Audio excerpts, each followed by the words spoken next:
On se retrouve pour les hits juste après l'info, il est 7h30. Impact FM, l'info-région avec Olivier Tomezzoli.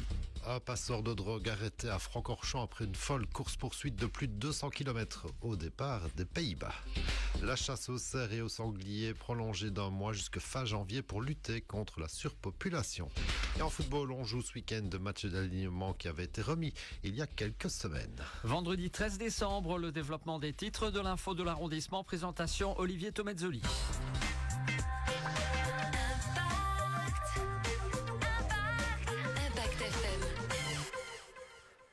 Bonjour à tous, on commence avec cette fameuse course-poursuite qui s'est terminée dans le centre de Francorchamps. Cela s'est passé mardi soir quand une voiture immatriculée en France a forcé un barrage de police à Breda aux Pays-Bas.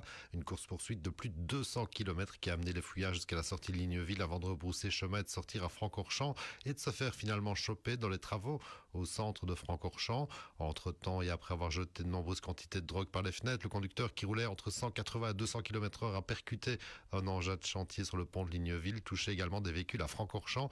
Il était poursuivi par 7 véhicules de police, dont la fédérale de la route de Bâtisse. Après l'interpellation du conducteur, un jeune Strasbourgeois de 24 ans qui avait une dame comme passagère, les policiers ont encore découvert plusieurs kilos de poudre destinée à la fabrication de drogue synthétique, précise le parquet. Il a évidemment été placé sous mandat d'arrêt du chef de trafic de drogue, mais aussi d'entrave méchante à la circulation.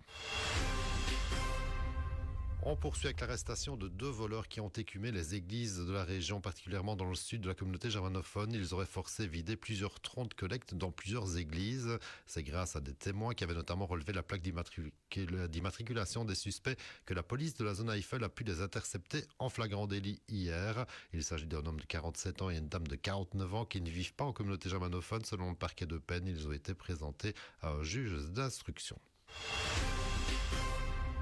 La chasse aux cerfs et aux sangliers est prolongée d'un mois jusqu'au 31 janvier, annonce faite hier par le gouvernement wallon. Une prolongation due à la surpopulation qui exerce une pression excessive sur les écosystèmes forestiers et fait peser des risques sanitaires importants comme celui de la peste porcine africaine, précise le gouvernement wallon, alors que les populations de cerfs et de sangliers augmentent en Wallonie comme dans toute l'Europe en raison des changements climatiques et des conditions favorables à leur reproduction.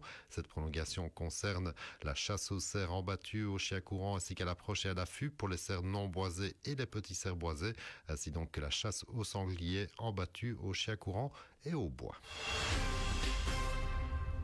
En football, on joue ce week-end les matchs remis, une seule rencontre en première provinciale d'ailleurs, Malmundaria face à Oris. Coup d'envoi dimanche à 14h30 en de ces journées complètes qui a déjà débuté en fin de semaine. Au programme dimanche après-midi, déplacement de Offray à Franchimont et de Stavelot à Lambermont-Rechin. En troisième série D, dimanche après-midi également, le duel entre l'Alliance Houdefagne et Trois-Ponts. Bellevaux face à Bulange. Malmundaria B reçoit Jalais. Déplacement de Wem-Fémonville à Elsenborn. Enfin, en quatrième série F, une seule rencontre qui nous intéresse directement, le déplacement de Sterbé à Walkenrad B, ce sera dimanche après-midi. Voilà pour le programme foot du week-end. On analyse les résultats dans nos éditions de lundi matin. Il ne me reste plus qu'à vous souhaiter de passer une journée remplie de chance. Pourquoi pas en ce vendredi 13, un bon week-end en tout cas, et à lundi.